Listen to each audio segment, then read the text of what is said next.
Friendship power flop. Friendship power flop. Let's go Shonen flop. Let's go Shonen flop. Welcome to this episode of Shonen Flop, where we talk about manga series and Shonen Jump that didn't make it big. I'm David. I'm Jordan. And this week, we're talking about High School Family, and we're joined by our guest today, Grant. Hello, everybody. That's my name. My name's Grant. Hi. Hey. Grant, it's such a pleasure to have you on the show. I think, though, you go by another name that we might have some listeners that might be familiar with. You might know me from Chip and Ironicus Let's Plays and a lot of other things that I started under that screen name, but have since transitioned into my legal given name. I think you may be the first guest that Jordan brought onto the show that I actually knew before they got scheduled to be on Shonen Flop.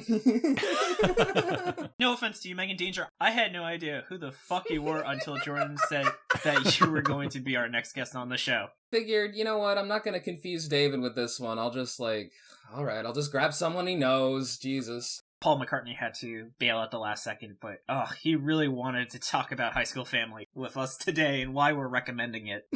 Paul McCartney exclusively reads in the original Japanese, though. He calls up Yoko Ono when he gets stuck. That's their entire relationship. Says, Yoko, I fucking hate you, but how do you translate this kanji? If we had fan art, Yoko translating manga for Paul McCartney.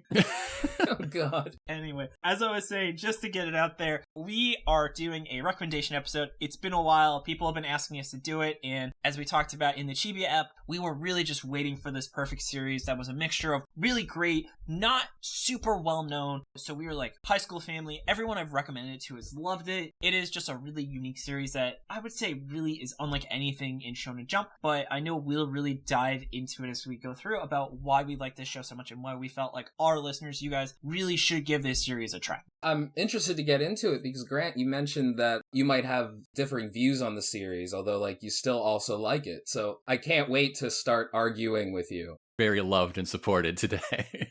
We did make sure, though, to properly vet and not make the mistake we made last time of saying, you actually like this series, right, Grant? Yeah. Oh, yeah. Yeah. No, High School Family's great. Just as great as our guest on the Mashal episode was when he was like, it's like a 7 out of 10. We were kind of like, why did you agree to come on to talk about Mashal if you thought it was just okay? Everybody loves Chainsaw Man, though. I would, not talk to someone if they thought Chainsaw Man was trash. Yeah.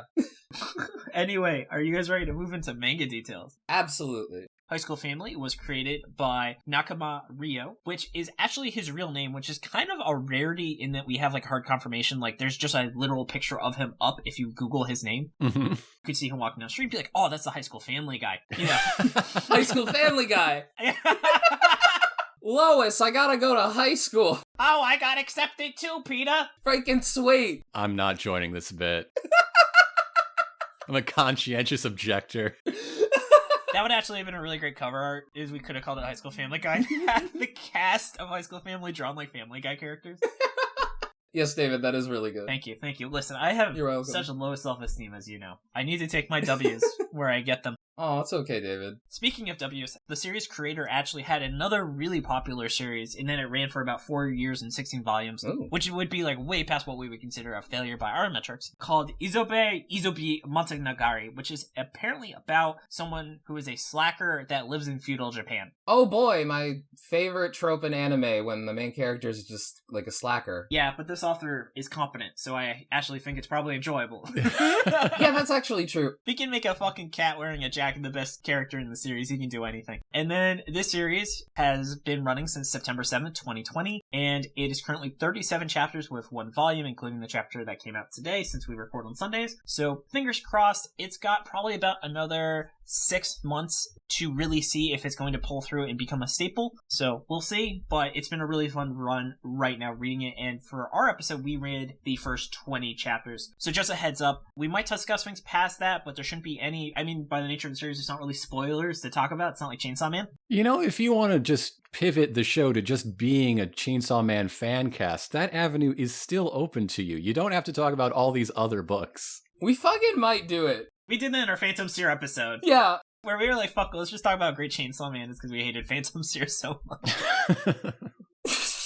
It is true. I feel like every time we're not sure what to talk about, we do just pivot to Chainsaw Man. It is absolutely something that I have thought about and kind of worried about, but you know what? That's for another time. If we ever made shirts, one of the first shirts I want to get is a shirt that says, I really wish I was reading Chainsaw Man right now.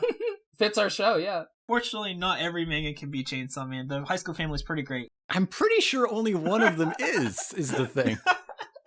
Any given manga, it's incredibly unlikely that one is Chainsaw Man.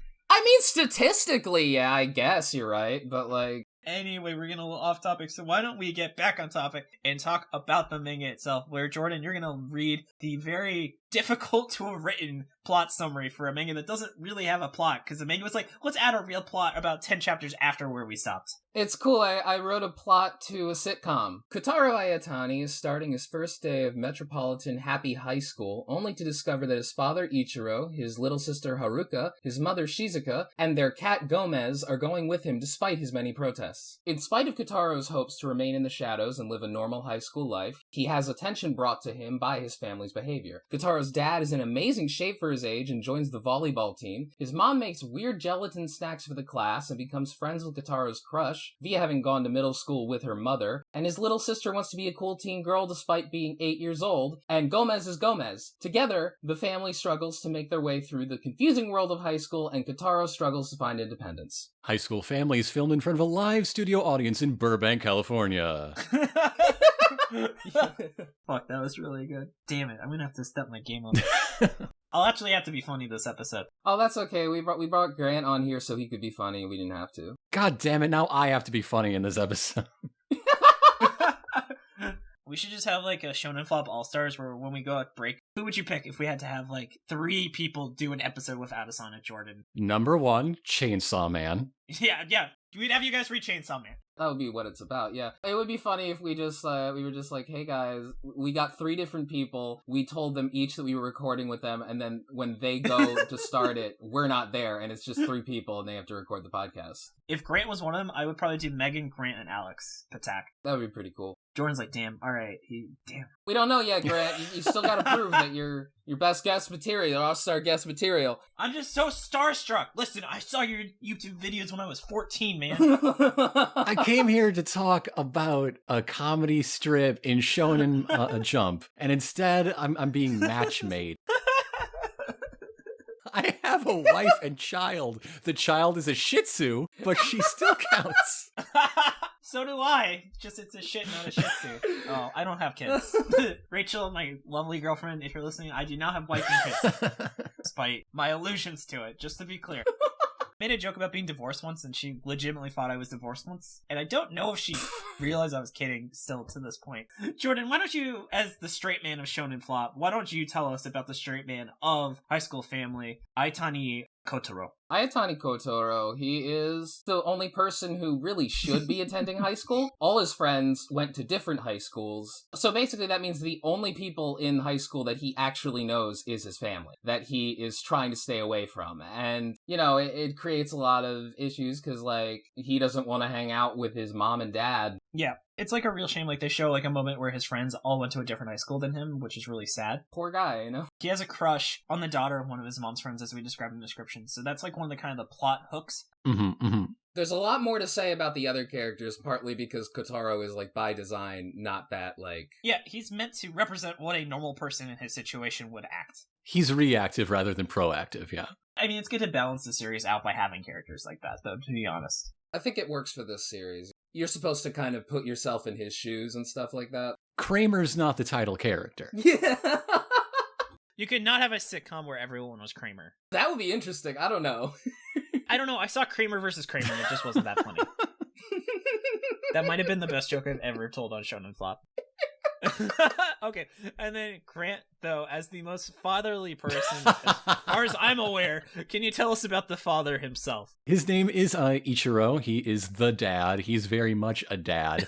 He left his life as a dedicated salaryman to go back to high school because he never did as a young man. And so now he's high schooling as hard as he can while also fulfilling his patriarchal duty to the family. He becomes a bit of a sports star, and he is just madly enthusiastic about just the idea of the high school life. He definitely has like the goofiest face besides Gomez. Oh, yes. Oh, yes. There's like almost an uncanny valley aspect to his face.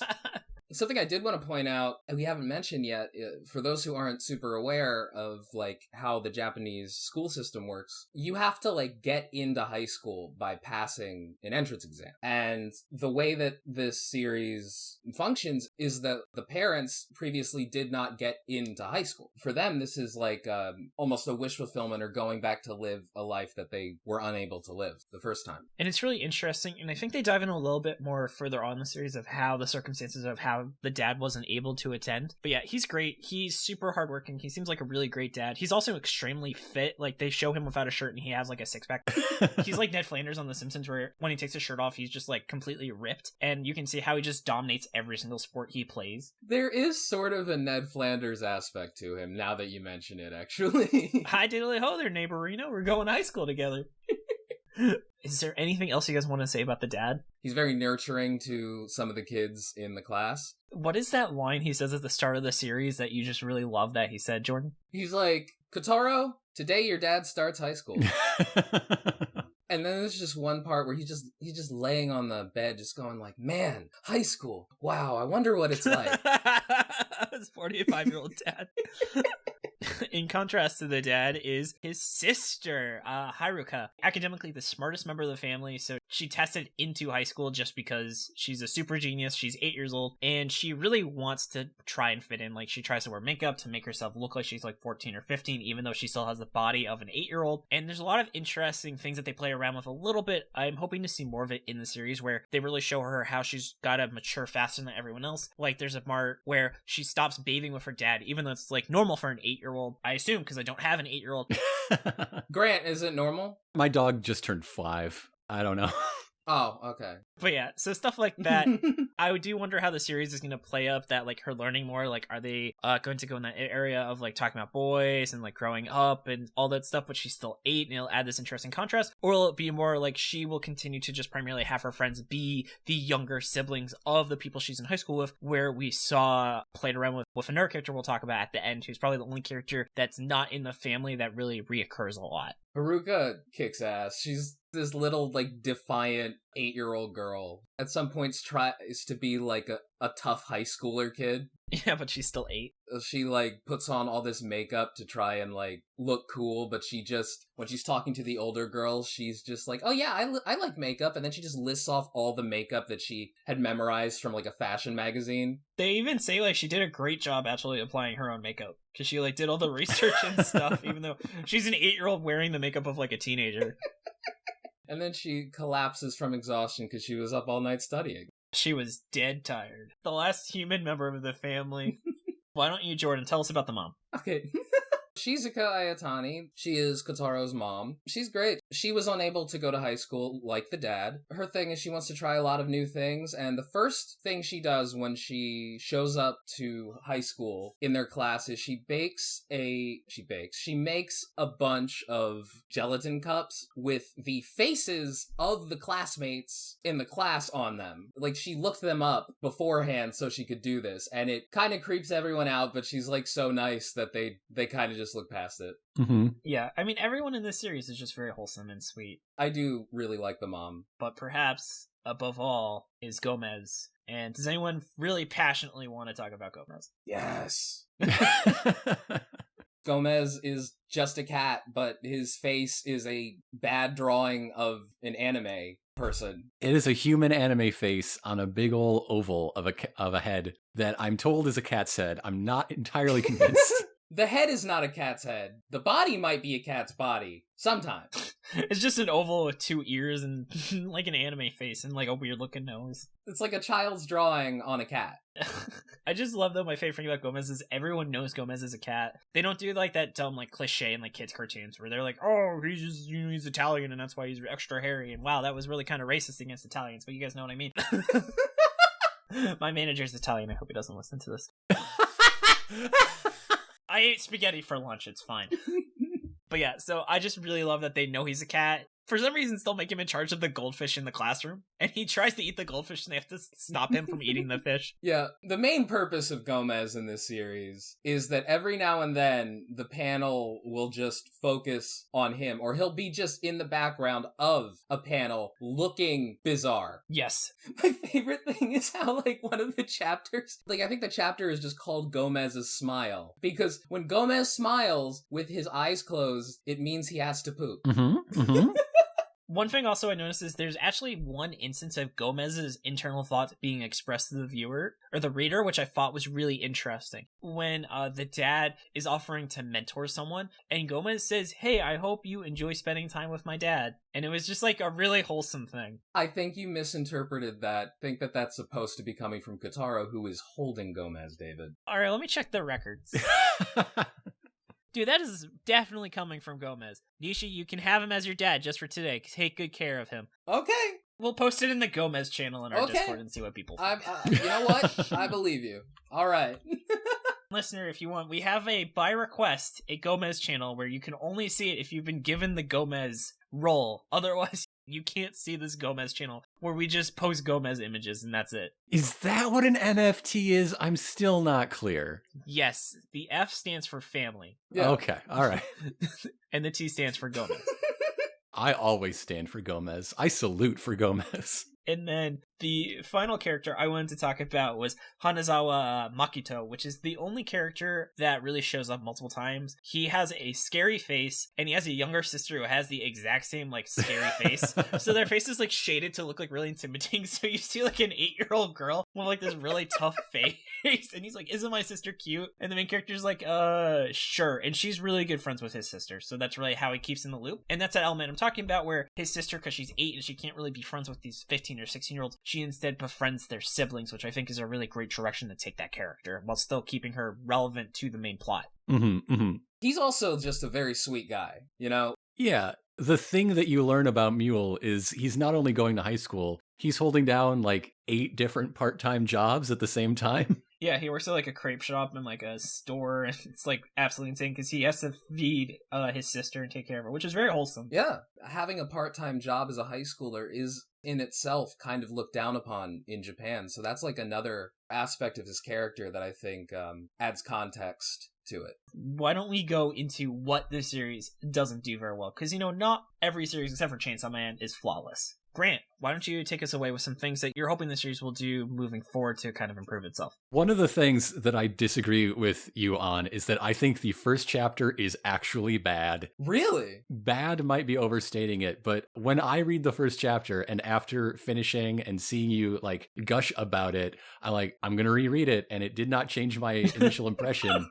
Which is that it just states the premise of the story over and over again. The only joke is the repetition and also the first look at Gomez. All our main character does is react with incredulity. His father's repeated insistence that, you know, he's going to high school, and then every family member in turn. And like, if this was some sort of adaptation, I could see an actor breathing life into that and turning the repetition into a better joke. But on the page, just flat like that, I don't think it's a good introduction. And I think it might turn people off from what develops into a really fun and funny and, like you said, heartwarming story about a high school family. That is fair. I've actually seen other people on the Discord say they really didn't like the first chapter, so I appreciate you going through it. When would you say is really like you started seeing this series the way we did then? I want to say the 4th chapter or so on, and these are just bite-sized popcorn chapters, so that's not very deep at all. But like once they are in the school setting, you know, the first chapter is acceptance, the second one is assembly, and the third chapter is just an argument breaks out inside their homeroom class about whether it's weird or not that there's a whole family in their homeroom class.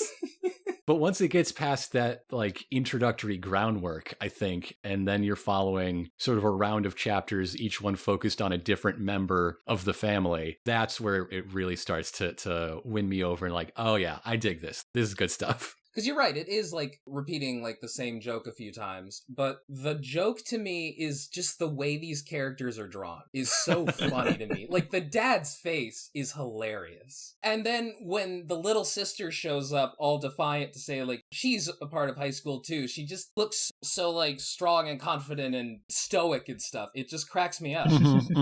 She reminds me of DW from Arthur in a lot of ways. As opposed to the DW on this show. That is my initials. Oh yeah! It's Crisis on Infinite DWs. Yes. There's gonna be a picture of me just holding DW screaming. Now airing on the DW network. They rebranded the CW just for this special. You got it. Jesus Christ. Yeah. And then, Jordan, though, what were some things about the series you actually didn't like? It drags a little. I read it, and then it doesn't make me keep reading. I think one of the problems is that it does have a plot and starts gaining more of a plot is because of the magazine it's in. I feel like readers expect there to always be plot progression. Right.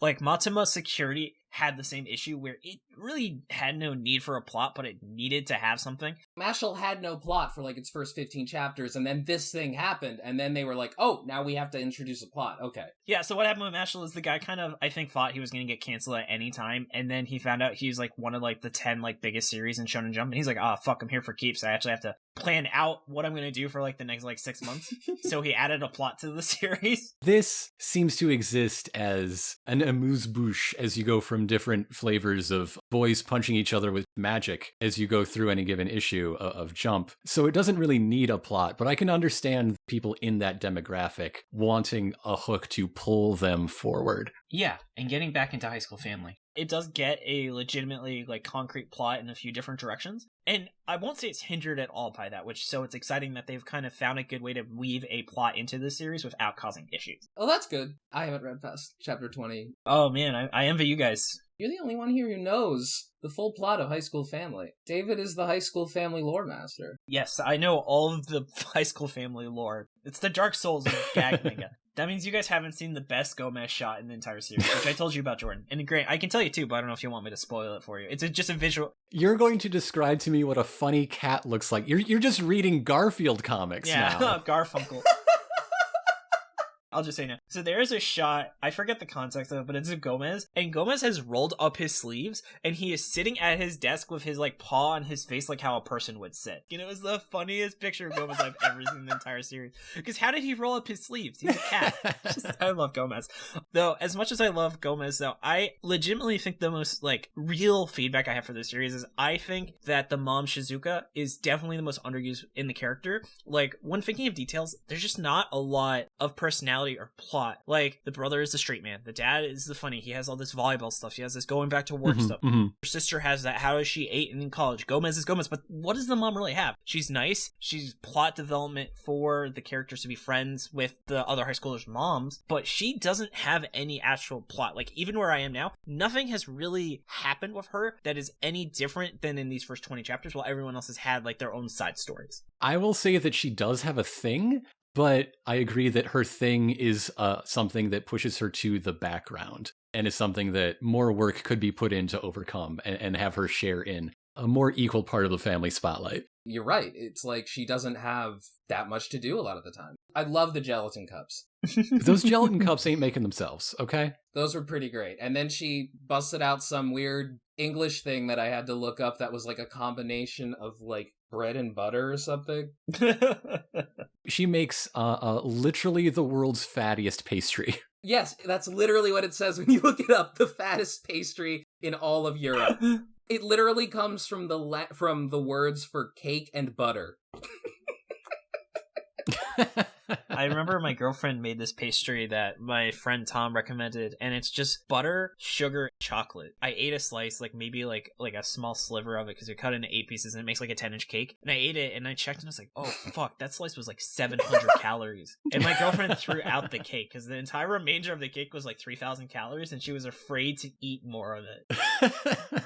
Okay, did you guys have any other negatives that you guys want to talk about? Because I honestly, anything bad is just nitpicking for this series, besides really the mom. I don't have too much to say. I actually like the art more than you, I think. Yeah, that was true. The art is definitely an acquired taste. Like, we've talked about, the artist knows what he's doing, but it's so atypical compared to anything else. Like, More King is a gag series very similar, but it has like a more traditional art style, so you don't have that hurdle. But here, Like, you look at Gomez, and, you know, if you don't understand Gomez, you're like, what the fuck is wrong with this cat?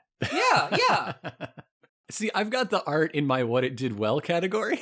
Of course. I'm just saying it is definitely, the series is by far an acquired taste. You know what else is an acquired taste? Wine, caviar, good things for sophisticated people.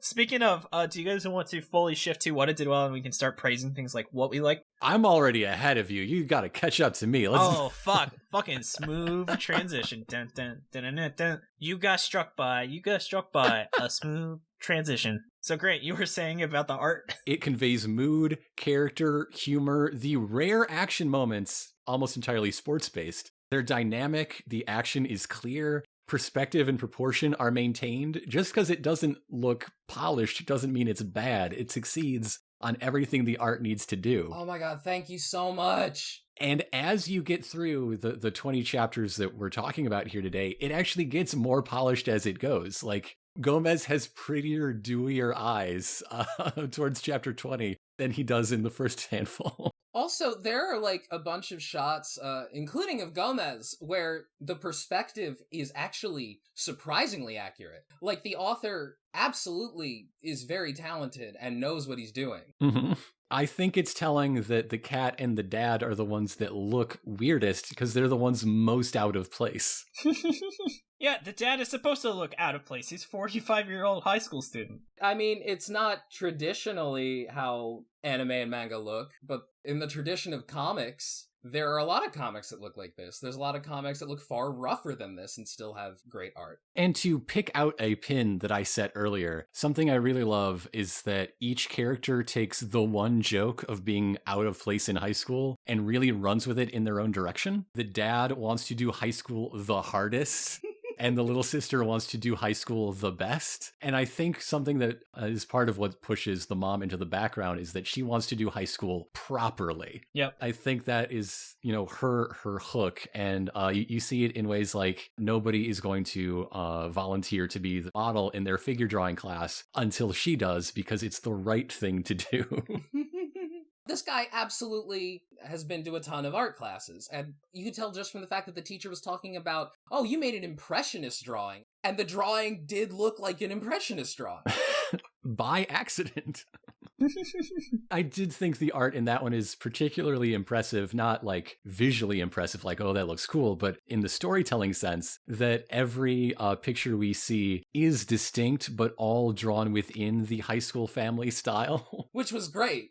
I loved that. They're distinct, but not jarringly so. Like, it's all different styles of art represented within one style of art. And keeping them with that distinction had to be sort of a tricky tightrope to walk along. So Kotaro draws his mom in an accidentally impressionist style. And I've been racking my brain trying to figure out which impressionist artist the artist was specifically copying, because there is one that he's doing it with. Oh, it's going to drive me insane. I'm going to figure out what it is in a week. Speaking of the art, the show art is so good as show don't tell. Like, every single joke, just Gomez, like, no one ever is like, Gomez looks so weird. He just draws a weird cat and it carries itself. Or like in the first chapter, I know, Grant, you don't really appreciate it, but I still like how the mom shows that he got into high school, and not by saying anything, she just flashes her acceptance letter, and that tells all the joke you need. Mm-hmm, mm-hmm. This series could have been so bad if the writer didn't have so much faith in his artwork. Yeah. I loved, in the art one, Gomez is just standing on top of a canvas, and it just says, Gomez doesn't seem to get what's going on. This could have been a very different series if it looked at the one joke in slightly differently, but instead it keeps everyone very true to themselves. We've mentioned the chapter about the sister forcing herself to grow up, and there's a lot of good jokes in it, but it's also heartbreaking. Everybody can remember what that's like, I think, you know? There is a version where the joke is that she just is naturally precocious, and she fits in high school despite being 8, but you can have a joke and also your drama too by not making that the case. Yeah, and I feel like it would also be very easy to just make all of the other high schoolers hate the family. Yeah, but they win them over. Yeah. It's a point of contention, certainly, especially on their first day. Yeah, and like Haruka, when she's talking to these girls, they don't hate her. Like, teen girls, like, why would they hate an 8-year-old girl? That's, like, too mean, especially for this kind of show, this kind of manga. I'm doing it, whatever. But I also really loved in that where they're talking about boys they had crushes on, and she's just like, yeah, like, you remember this kid from, like, first grade? And they're like, no, why would we know that? She's like, can you believe he was eating boogers and he didn't even think they tasted good? Yeah, why do that, man? Ultimately, here's the thing I think I love the most about the series is that it is such low stakes and everyone is wholesome. This is just something nice to read. It's like a palate cleanser. This is a legitimately wholesome, healthy family. This is a husband and wife that care about each other. There's a brother and sister that care about each other. Sure, they fight, but that's what siblings do. They love each other so much. You know, a cat will stand up and, you know, put a shirt on sometimes. It's just life. And it's just so nice to read something that feels realistic and low stakes. The world is not ending. Yeah. I think that's the biggest thing if they canceled it, is that would leave such a hole in what you could read in Shonen Jump. And that's why you had series like Morking. That's why you had series like Tokyo Shinobi Squad, Jesus Christ. You had not reading Tokyo Shinobi Squad. God damn it. Sorry, that's why you have Morking. That's why you had Matsuma Security, Spirit Busters. The best works of art show you the best of human society and the worst. The full breadth of human emotions. We have both love and hate. Yeah. We have deep family bonds and bigotry. Everything has a home. But no, I absolutely agree. This has gone from a fun premise to an actual funny book, but like, you know, this is great. That moment was the end of the Gomez's Smile chapter when the whole family is admitting to pooping in the principal's office to cover for Gomez. And Gomez just is smiling. That's probably the single best moment in the 20 chapters we read. And when Kotaro raises his hand as well, sheepishly at first, but he like finally buys in to like join his bizarre weird ass family. They join Gomez in like a Spartacus sense, you know? I am Sharticus. I am Sharticus. I fucking love that chapter. The last panel is one of the funniest panels I've ever seen. I just keep looking at it and it just keeps making me laugh. It's just like, oh, the principal's office smells like our bathroom. And they're all like very like, oh wow, huh. We figured out the mystery of why the cat poops here. That's nice. Oh wait, it's actually kind of disconcerting and weird to think about now. One other note, I think that the cast develops at a very good pace. We mentioned Mule at the front, the guy who you think is a severe bully, but is actually a sweetheart who is keeping the entire town's economy afloat. But, I mean, his sister recurs a few times in just the chapters we read. Our main kid's friend, who is the class librarian, his crush, the tennis team. There's inklings that they could become a more regular part of the cast. And the speed at which they're introduced and then reintroduced just is right, you know? It hits the Goldilocks zone, basically. Yeah. You get these characters introduced, and they don't even, like, outright say... Like, there isn't a moment where Kotaro meets Nishi where he's like, finally, I have a friend at this school. It's just, like, you notice as you're reading it, oh, he has a friend, that's nice. If I remember right, like, there's even a point after he meets Nishi where he talks about how he has no friends. Yeah. Like, we see them become acquaintances, and he still thinks he doesn't have friends, and then it's clear he has at least one good friend. I like that because that's also, I feel very realistic, you know? When you're a teenager, you often catastrophize, you know? You're like, oh, well, nobody likes me. I'm completely alone. I'm gonna go hang out with my best friend and talk about how alone I feel. That rung true for me. The cast even seems to be set up long-term, whether intentionally or not. But like when I was rereading the early chapters, one of the classmates who gets in the big argument about whether it's weird or not that there is a whole nuclear family in their homeroom, that design, whether because it's intended to be or just a recycled design, that student comes back later as the class president when they're all in the chapter about how everybody needs a job in the class.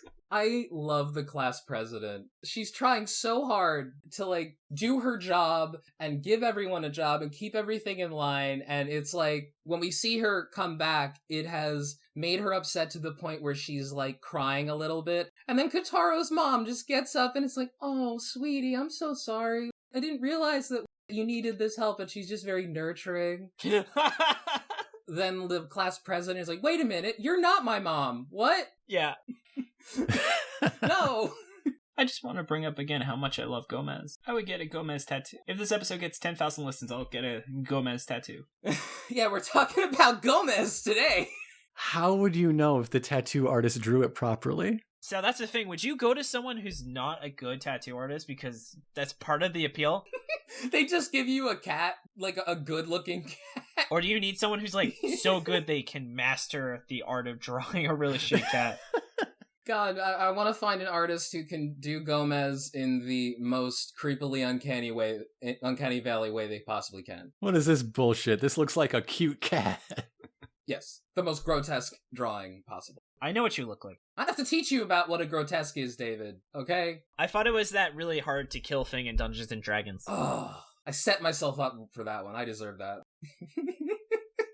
I legitimately sat through a lecture in art school about grotesque and the grotesque in art and what it is. And according to this guy, a grotesque is when you have two things that do not go together and yet cannot exist without each other. For instance, Gomez is a child's cat drawing of a head does not go with the semi-realistic body of a cat, and yet Gomez could not exist without those. Oh, I thought when you said it was two things that don't go together but need to, I was thinking grotesticles. Sounds like a good name for a new metal band. So, as much as we love talking about this series, we do ultimately have to shift topics. So let's move into where we hope this series does moving forward. I'll lead this off. I don't know if this could be a sequel series or just like the last chapter, but I have in my head that they go through the 3 years of high school, they graduate, everyone in his family reveals they're going to different colleges. Aww. As our lives change from whatever. So, though, as we go, though, we see Kataro first day in college, and sitting in his classroom is not his parents, but all of his grandparents as senior citizen students. That would be a good final joke. The last panel. See, I want them to keep the series going by just doubling down hard. Like, yeah, grandpa in high school. They have a new baby, newborn sibling in high school. Houseplant in high school. Why not? Let's go. The family ficus is now in math class. You can't stop the ficus. Let's be real. A bad series would definitely do that. Gomez has kids and his kittens go. Ugly kittens. That's great. And all the kittens also have weirdly specific Hispanic names. So he's got like Isabel and Jose. Their heads are all different basic shapes. Oh, Gomez's girlfriend will definitely have a square head. I would agree. That makes the most sense. I mean, I would love to see the mom get more to do. Mm-hmm. Like, honestly, it would be kind of interesting if, like, there was, like, a main arc around the mom finding what she wants to do. With her, it seems like she really is trying to try a bunch of new things and find what she's good at. The reason why she models for the art class isn't just because it's the right thing to do. It is also because it's important to try every new thing that you can. Maybe the reason we want there to be more mom focus is because the chapters that are about her are so good.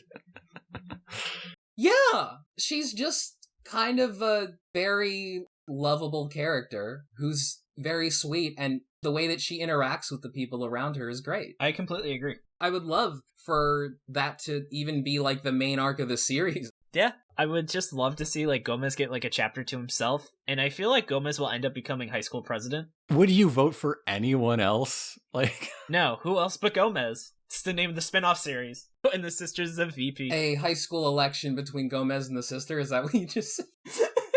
That would be a great arc. Yeah, sure. Oh, we're gonna tear this family apart. I do hope that Gomez continues his education after graduating from high school. Yeah, he's gonna go to veterinary school. He'd be very good at working with animals. Eat them, though. Maybe that fish needed CPR. We don't know. Yeah. The last thing I would like to see, in my opinion, is I actually feel like the series actually doesn't have a lot of like running gags or long-term jokes where a lot of the setup and punchline is in the same jokes. Sure, sometimes you have stuff like, oh, Gomez looks funny and like, oh, the dad is old, but that's more been like character elements rather than being like a joke that is like drawn on. And I know that can be a weakness if it only has so many jokes, but the series has so much good material. It's just kind of weird. There's like no recurring humor in it. Yeah. You did point it out that Gomez is a running gag. That is what Gomez is. And it's an amazing running gag. Yeah, it's true. But that's like the entire point of the character is just that Gomez looks funny and he's just a literal cat in high school. Yeah. I really like the part where they're trying to learn English in the last chapter and Gomez says meow in brackets indicating that he's saying meow in English. That's true. And so, Grant, Why don't you lead us off with what is a miscellaneous thought that's been on your mind? Okay, so you mentioned chapter 20, the one where they're studying their English. And the parents, having not studied English, have that many more years of like linguistic inertia to overcome in their pronunciation. Mm-hmm. So there's a "my wife" joke. I noticed that. I just want to let people know it exists. He says my waifu. Oh my god. I don't know if it was intentional, but a part of me thinks it was. Guy just found a way to have his characters shout "my wife" in heavily accented English. The translator definitely added that on purpose. I remember doing like a double take when I saw that. My waifu. I also really like in that chapter, I think that the English teacher is supposed to be like European, and she looks worse than all the Japanese characters. Yeah. Very subtle, aren't they? Yeah. In the Chibi episode, I want to say I really appreciate that they did a family photo as one of like the 3 color pages the series gets. And I thought that was really cute, and now you know what everyone looks like. I also feel like this series is if the dude who made Perry Bible Fellowship made a manga. This isn't dark enough for Perry Bible Fellowship. Not yet. You haven't read past chapter 20. Oh shit, this goes into Evangelion. You're just at a beach and there's just Gomez everywhere. And I wish I could turn back time starts playing in the background. Sung by the dad in really broken English. He would just punch the mass production Evas. Like, he is so powerful. Dude, he has like an 8-pack as like a 45-year-old. He would tell Gendo Ikari what the deal is, okay? He would show him what's for. That's true. They would have a lot of very useful parenting advice throughout the events. Kotaro's parents would single-handedly completely change and improve Shinji's life just by praising him like 3 times. Shinji, you're in high school now. You gotta get in the dang robot. They're so supportive, they would change Bobby Hill's life, and that dude is never wanted for support. Is it time for me to mention my signed Bobby Hill photo I have on my nightstand? One of our guests, Dan Harrison, his aunt voiced Bobby Hill. Aww. So I ran into her by chance. It was like, oh yeah, it just never came up that my aunt is like this famous comedian. Did she say that she does not know you? Yeah, she did. And that's her purse. But that was the only miscellaneous spots. It's just so woven into what we enjoy about the series. It's just like the weird things. I mean, my miscellaneous thoughts are just Gomez, just different various fucking poses that Gomez is in that are insane. And not for this episode, but just in your life. Your miscellaneous thoughts are Gomez. Oh, I can assure you, those absolutely have been my miscellaneous thoughts since reading the series. I love Gomez trying to do sit-ups. He can't because he's a kitty cat. I like Gomez looking at the fishbowl in, like, a bizarre pose that, again, no cat has ever done. He's doing a little yoga. I wanted to say the yoga pose, I forgot what pose it was. Sun salutation, is that the one? Is there a cat pose? Because I'm pretty sure he's doing that. No, that would make too much sense, David. He's doing a way weirder one. I'm going to have a photo of Gomez and put it up on my wall in my new apartment when I move next week. That'll be Jordan's housewarming present. He's going to send me a framed photo of Gomez. Yes, writing that down. Okay, get a framed copy. Okay. Thank you. Yeah. Now that we've really gotten our thoughts out of the way, let's get into it, though, with the final verdict. Grant, I know you said you wrote a few, so would you like to lead us off with yours? And then we tell us which one of the 3 that you like the most? I think the most applicable 6-word summary I have is family bonding time in first period. I like it. A step up in, like, conceptual ladder. The reason it's called homeroom. Oh, that's great. And 6-word summary for what people really want out of this. The cat ate his own homework. I'll go next just because mine's related in that I took the creative decision of taking my power word from the chibi. My summary for High School Family was Gomez, Gomez, Gomez, Gomez, Gomez. Yeah, perfect. Thank you. I put a lot of effort into it. And then how about you, Jordan? Mine is high school should be for everyone. Because as I mentioned in like the Chibi episode, there is like a minor political implication here. The way it is in Japan is these are people who did want to go to high school. Due to the way that Japanese society is structured, they were simply not able to. And it is much the same way how we talk about college, except it's just in a additional barrier there. There is something very heartwarming about all these people who they weren't able to do this when were supposed to do it, but now that they're older, they're able to approach it and kind of relive these years that they had previously lost. I really like that. Even though it means that this family now has no income. Dad quit his job. I guess Mule is now supporting them too. I will say in the later chapters they go into the details, and the dad explicitly says he saved up a year. Well, let's see what happens. Leaving it open for conflict in the future. He does know high school is longer than 1 year, though, right? You don't want to tie up every loose end, then there's nowhere to go. Okay.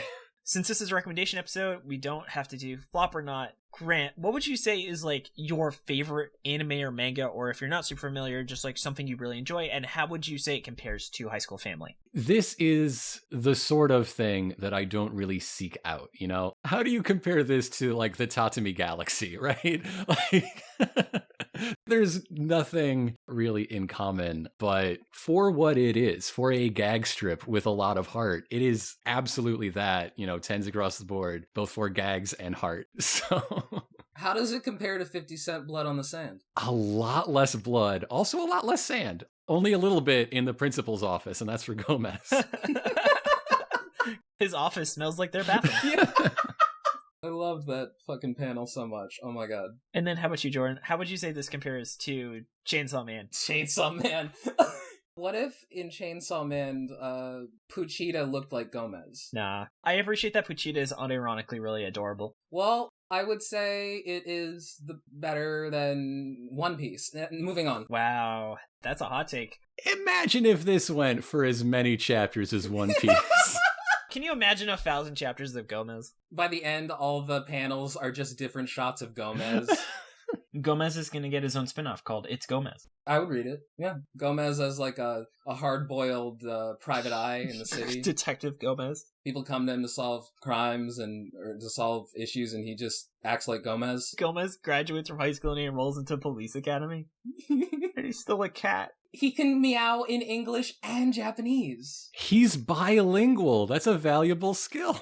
No, I mean, obviously, comparing it to Chainsaw Man is a joke. Not even remotely comparable. I just really enjoy this series, It's definitely not the best series I've ever read, but it's really kind of the apex of this kind of Shonen Jump gag manga, where I would say I definitely enjoyed this more than Mora King and Matsumo Security. That's a good thing to compare them to, actually. And it seems to have outlived them, so there. Matsumo Security went to 45 or 50 chapters, so this still has another 2 or 3 months before running longer than them, unfortunately. Okay, all right, not yet. Mitama Security must have been even better than I remembered it, because I do not remember it being that long. That's because all the chapters just went so fast. It definitely felt shorter than Phantom Seer, I can say. Mm-hmm. I totally agree. I think that this has more legs than Mora King, which is ironic because the things in Mora King typically have more legs than human beings, but whatever. I agree, this one has outlived them, and I think it deserves to. Mm-hmm. Yeah,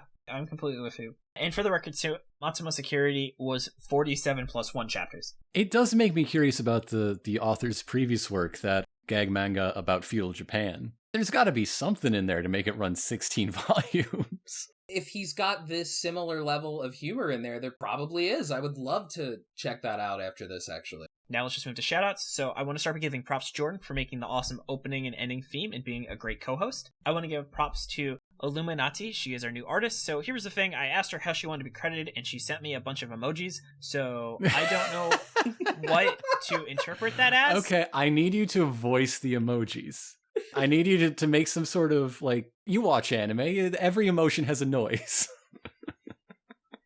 So this is what I said. I said, we're going to record on Sunday. Please let me know how you'd like to be thanked on the show. And she sent me frowny face, apostrophe, W, circle, frowny face, but facing the other direction. This is the best our podcast has ever been.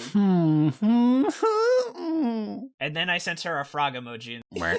So we're still waiting, but she's great. She sent us a design of what it's going to look like. Really excited. She was a recommendation by Jen, our previous artist, so I know she's going to do an absolutely awesome job with her first piece. Even if her first was like, hey, welcome to Drawing for Shonen Flop, your first piece is you drawing this incredibly shitty looking cat on purpose. How dare you? I would be honored to draw Gomez's face. How dare you, David? I wouldn't have been surprised if she said, I'll draw Gomez for free. Just kidding. We pay our artists here, not just an exposure.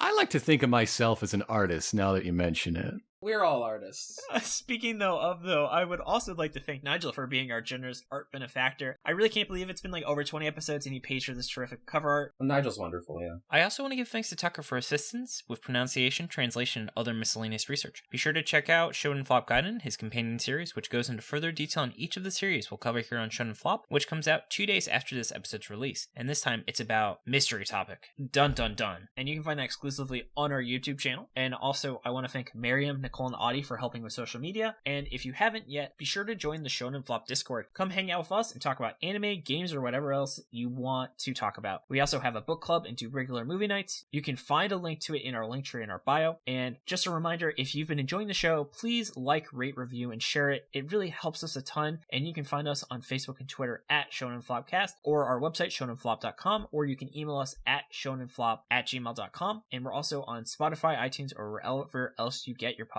And finally, above all, Grant, I want to thank you so much for taking the time to read. Oh no, this was a lot of fun. Thank you for asking me. How dare you fucking interrupt me? But Grant, though, seriously, thank you so much. I'm really glad you got to read a good series. I always feel bad when the guest has to read something terrible. Megan, I'm so sorry that you had to read Phantoms here. So, Grant, though, where can they find you and what have you been working on? Oh, you thought we were making good time before, huh? All right, buckle up. All right, let me get my Switch and do a Pokemon Snap run. Y'all can go, like, take a drink. I don't know if you want to, like, walk your dog or whatever. But you can find me personally on Twitter at GEN_Ironicus. That's IRONICUS. And what you'll find there is not only usual social media oversharing, but also me promoting my many, many projects. I mentioned Chip and Ironicus Let's Plays. Those have been running for roughly a dozen years now. We're currently just wrapping up Final Fantasy VII Remake. If you want to go back and catch some of my other favorites, those would include like Metal Gear Solid 5, Uncharted 4, the Fight Night Lights Out. The 50 Cent Blood on the Sand Let's Play is a classic. I suppose. Oh yeah, that was some good stuff. My co-commentator and I also have something a little more in line for people who enjoy this show, Bizarre Podcast Dogs Must Die, where he is sharing JoJo's Bizarre Adventure with me, and we're watching it 3 episodes at a time. In fact, this episode should come out the same day as our first episode on Stardust Crusaders, so we've got a backlog of parts 1 and 2 waiting for you, and it's the perfect time to jump on as we get to the more familiar routine of Stans and our merry band journeying westward to Egypt. You guys are going to have me on there for like a recap episode towards the end. And I was excited because one of the episodes is the one where they just rip off Steven Spielberg's Duel movie. And I'm very excited to talk about that. There is definitely a lot of issues in Part 3 that Part 4 fixes. Just a heads up. And Josuke just has probably one of the coolest stand abilities of the main character. That's not... Don't spoil it, David. Don't spoil it. I didn't say it. I just said it's cool, man. Okay, I'm just saying. But if you're here just because you love stuff about high school, my wife and I do a Riverdale recap podcast called Sex Archie that is a lot of fun. It's one of my favorite things that I make. That is currently on hiatus because Riverdale itself is on a mid-season break. So again, great time to catch up. They're adults now. They did a time skip. Just like an anime! Yeah. Wasn't D&D like an actual like element to the plot where it was like causing evil or something? Oh, that was the 3rd season. Yeah. There's a great scene where Jughead has to prove his mettle to be the Dungeon Master by demanding Cheryl Blossom do a William Tell and fire an arrow at his face because none of the other people who want to be Dungeon Master have the guts to try. Damn. Shout out to Blake, our DM for our campaign, Jordan and I are in. So my mom, when she was like very young, she used to read the Archie comics, so I showed her Riverdale once and she was completely baffled. It is a great pastiche of the teen drama genres that were birthed out of teen comedy and romance comics like Archie. It's all coming around circle with a heavy dash of heavy Stephen King influence, honestly. Also, my wife and I make another show called History Honeys, where we teach each other about fun topics in the past, things as disparate as the life and times of Count Dante, the deadliest man in the world, and a lot of shipwrecks, a lot of strikes and labor history, and a lot of just goofy characters, especially in the 1800s, which is when nothing was apparently illegal. Freud's conclusions make more sense when you realize that he was just constantly taking cocaine because nobody knew it was bad for him. But we're done talking about Stephen King. So... Oh yeah, remember when I got the duel confused with Maximum Overdrive, Jordan, when I thought you said Stephen King instead of Steven Spielberg? Yeah. I also make, or am part of making 6 Feats Under, an actual play show. One of the roles I take on that show is running our long-running Mouse Guard campaign, which is approaching its conclusion, which is very exciting. This is years of work that we've put into making this story, and it's coming together so well. I'm so proud of it. We have a mix of just one-shot episodes. We have another one coming soon, but also like mid-length miniseries like our Monster Hearts 2 campaign, which is another one of the things I'm proudest of making in my whole like internet content career. I want to say thank you so much to David for editing. One of you guys hadn't shown up, it would have made my life a lot easier to edit. You talk to me, I talk back. If only the people here didn't talk, it would be so easy to edit.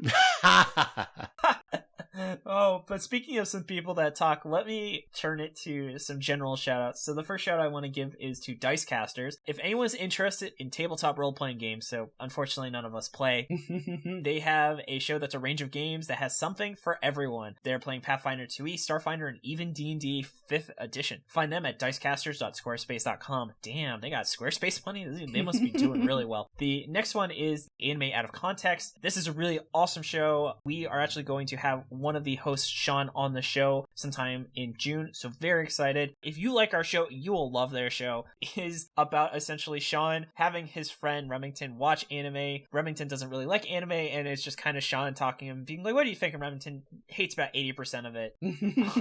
I was listening to the Jujutsu Kaisen episode where they just kept calling it a Naruto ripoff, which is kind of true. Naruto pastiche, almost. In that it's better than Naruto, is what I'm saying. It's a deconstruction of Naruto, but it's a lot of fun. I'm really excited to have Sean on the show, and you can find them at animeoutofcontext.podbean.com. Next, I want to give a shout out to the Words of Heart podcast. If you need some encouragement during the season, listen to their podcast. It is the perfect solution to all your issues, and you can find them at podpage.com/words-of-heart. And finally, I want to run a promo for the Nerd Alternative. Hassan, if you're listening, you are definitely one of my favorite people in podcasting. I'm so glad when I think about how this adventure of being a podcast for a year, you're definitely someone that really stands out as someone that I never would have met if I wasn't doing podcasting. You were absolutely fantastic on our Double Arts episode. I know you're on Vampires soon. Yeah, I actually wanted to throw in a little plug for that when you're ready.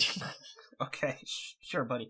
But anyway, so you should go check out the Nerd Alternative. I'm playing their promo now. Looking for a podcast all about nerddom? Want a podcast with an emphasis on representation? The Nerd Alternative is the podcast for you. Join me, Ram. Me, Hassan. And me, Levi. 3 Black British nerds tackling the pop culture we love and sharing why we love them. The Nerd Alternative, a sweet melting pot of all things nerdy. I'm reviving my old podcast called Mission Ignition. Now, Grant, are you familiar with the TV show from the 90s called Vampires? That's VAN-PIRES. No, because I like to hang out and smoke behind the school, and I touched a boob once.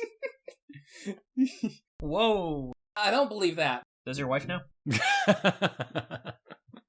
Vampires was an awful and difficult to describe TV show that nobody remembers except me. Like, half of it looked like the live action parts from Power Rangers, and the other half looked like fucking an awful version of Beast Wars. I preferred the cartoon parts of Power Rangers. The American shot parts of Power Rangers is what I really meant. Yeah, you're right, though. I guess it is all live action. I have a theory that I've now fully believed that one of the characters is actually Gary Oldman in an uncredited role in sunglasses and a wig, like a bad disguise. We just recorded the 4th episode with Hassan from The Nerd Alternative, and it was great. So yeah, check that out. It's called Mission Ignition. You can find us on Twitter at @BeTheV, at BeTheVee, and you can just find Mission Ignition on most of the podcatchers. I'm gonna try to get it back on Spotify. There was some issue there, but I'll work on that. You should be able to get it anywhere. Thank you so much for joining us today. This has been David. This has been Jordan. And my name's Grant.